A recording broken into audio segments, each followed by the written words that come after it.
Peanut brittle ba kamo? Tara, gawa tayo. Hello everyone! Kamusta kayo? Panibagong araw, panibagong recipe na naman ang ating gagawin. Kailangan po natin ng peanut, ng sugar, at ng butter. Magsalang po tayo ng ating kawali at ilagay lamang natin ito sa low heat at ilagay po natin yung ating peanut. Haluin po natin ito palagi para hindi po ito agad masunog. Kapag ganyan na itsura ay pwede na po yan. Isa lang po ulit natin ating kawali at lagyan po natin ng 1 1/4 cup of sugar at hintayin po natin itong makaramelize para sa gagawin po natin mamaya. Ayan, haluin natin ito ng haluin para hindi siya masunog.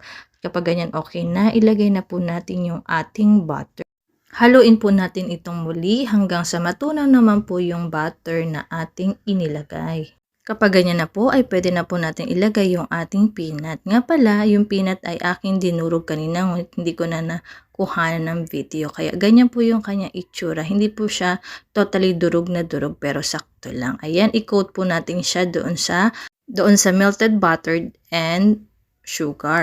Kapag ganyan tsura ay pwede na po natin i-transfer sa isang flat na lagayan. Ako po naglagay lang parchment paper para mamaya ay madali po natin siyang tanggalin.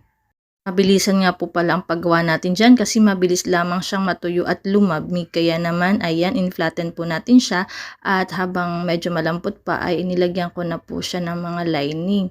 Inkat ko na po para mamaya pag natuyo ay mas mabilis na po natin itong maputol.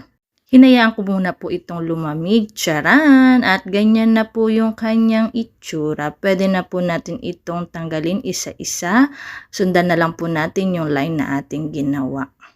Mabilis na lang siyang tanggalin dahil may mga linya na siya at doon siya nakalagay sa parchment paper.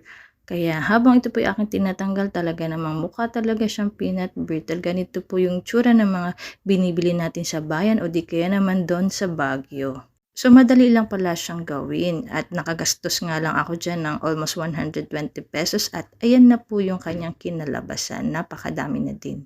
Dahil okay na ay pwede na po natin itong tikman. So, yan nga.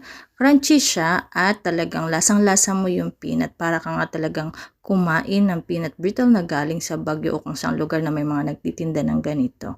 Kaya naman, salamat sa inyong panonood. Bye!